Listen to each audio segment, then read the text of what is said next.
हम कैथल में और इस वक्त हमारे साथ मौजूद हैं कांग्रेस के वरिष्ठ नेता रणदीप सिंह सुरजेवाला, जिनके बेटे आदित्य सुरजेवाला कैथल से चुनाव लड़ रहे हैं।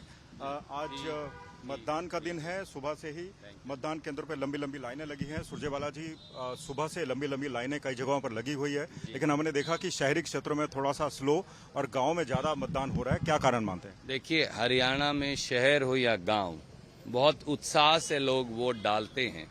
मैं आपके चैनल के माध्यम से भी अपील करूंगा कि प्रजातंत्र के इस पर्व में हिस्सा लें और एक एक वोट डालें। एक वोट भी वो ना डालना वो प्रजातंत्र के लिए सुखद संदेश नहीं।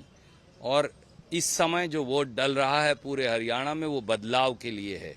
बदलाव जमीन पर लिखा है, बदलाव आसमां पर लिखा है, बदलाव हर चेहरे पर लिखा है। बीजेपी के 10 साल के क्रूर शासन के खिलाफ जनता त्राहिमाम है। किसान आत्म सम्मान के लिए बदलाव चाहता है। नौजवान अपने उज्जवल भविष्य के लिए बदलाव चाहता है। दलित और पिछड़े वर्ग के जो हमारे साथी हैं, वो एक बेहतर जिंदगी के लिए बदलाव चाहते हैं। छोटा दुकानदार और व्यवसायी वो एक बेहतर बेखौफ जिंदगी और अच्छे व्यवसाय के लिए बदलाव चाहता है। और हमारे जवान और पहलवान, वो जिस प्रकार से उनके स्वाभिमान को सड़कों पर घसीटा गया, वो अब वोट की चोट से बदला लेने के लिए बदलाव चाहते हैं। जनता बदलाव की क्रांति हरियाणा में लेकर आ रही है। सर, राज्य में बेरोजगारी एक बड़ा मुद्दा है। भारतीय जनता पार्टी की सरकार, उनके नेता जगह जगह पर दावा करते रहे हैं कि ये बिना खर्ची और बिना पर्ची के हुआ है। आपकी सरकार, आपकी पार्टी ने भी कहा है कि सरकार बनने पे 2 लाख नौकरियां देंगे। इस पर क्या ठीक है? देखिए, मैं केवल आपके चैनल के माध्यम से आज बीजेपी से पूछता हूं। जब बीजेपी बगैर पर्ची और खर्ची का नारा देती थी तो हमने हरियाणा पब्लिक सर्विस कमीशन पर रेड करवाई। वहां से 5 अटैचियां करोड़ों रुपए की पकड़ी गई। आज तक कोई सजा नहीं मिली। यह अटैची लड़की के दहेज की थी या फिर कोई और काम के लिए थी? HPSC पब्लिक सर्विस कमीशन में जब करोड़ों रुपए की अटैची पकड़ी जाएंगी तो स्वाभाविक तौर से ये बच्चों के भविष्य की मंडी लगी हुई थी, तो इसलिए वो नारा तो अपने आप खत्म। और 47 पेपर लीक हुए।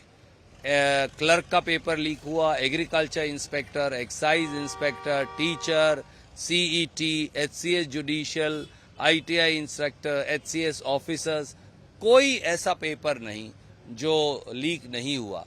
सच्चाई ये है कि हरियाणा के युवा कह रहे हैं कि कोई ऐसा सगा नहीं जिसे बीजेपी ने ठगा नहीं। भारतीय जनता पार्टी ने 2 बार सरकार बनाई थी, लेकिन उनका मत प्रतिशत लगातार लुढ़कता आ रहा है। तो अब की बार भारतीय जनता पार्टी की स्ट्रेटजी थोड़ी सी थी कि गांव पे फोकस किया जाए और जो मतदाता नाराज हो गए थे या फिर कह लीजिए एंटी इनकम्बेंसी को वो बदलने के लिए वो लोग भरपूर कोशिश की। RSS का भी सहारा लिया गया। आप इसे कैसे देखते हैं? देखिए, भाजपा के हाथ किसान और खेत मजदूर के खून से सने हैं। लाखों किसान दिल्ली के बॉर्डर पर पड़े रहे। 750 किसान और मजदूरों ने आत्महत्या की। भाजपा ने क्या किया? उन्हें आत्महत्या के पर मजबूर कर दिया। हमारे किसान शहीद हो गए, वहां मर गए, किसानों के लिए न्याय मांगते रहे। उन शहीदों के लिए क्या किया? दूसरी मेरी बात, यहां जातीय दंगे हुए, 100 से ज्यादा लोग मारे गए।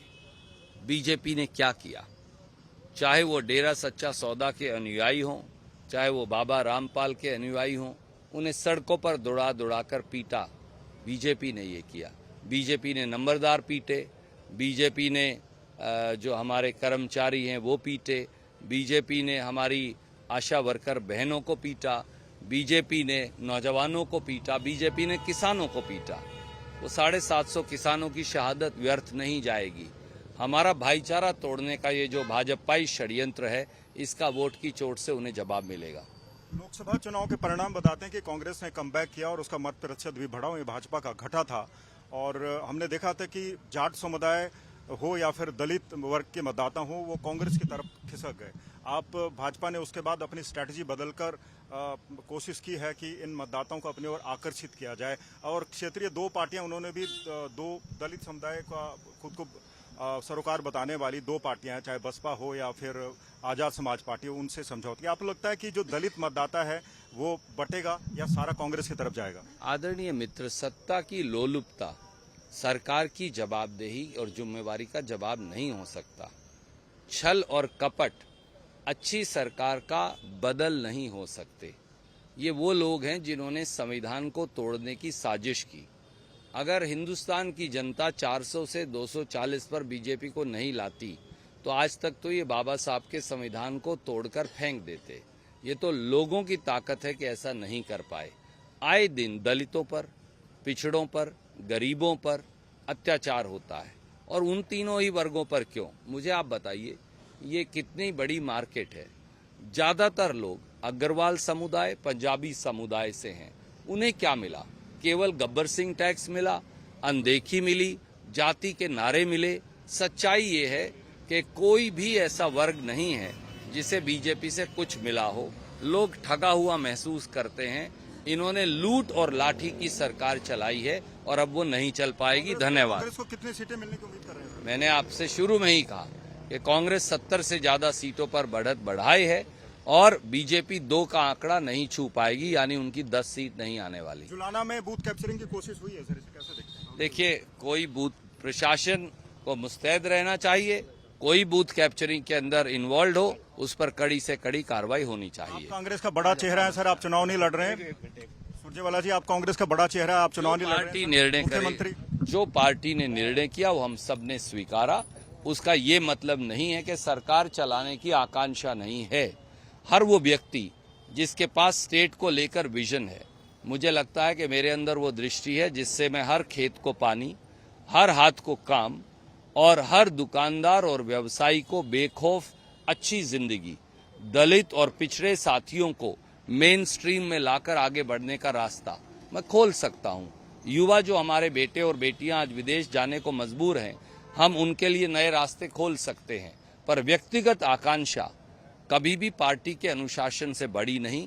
जो फैसला राहुल गांधी जी करेंगे, खड़गे जी करेंगे, वो हम सबको सर्वमान्य होगा।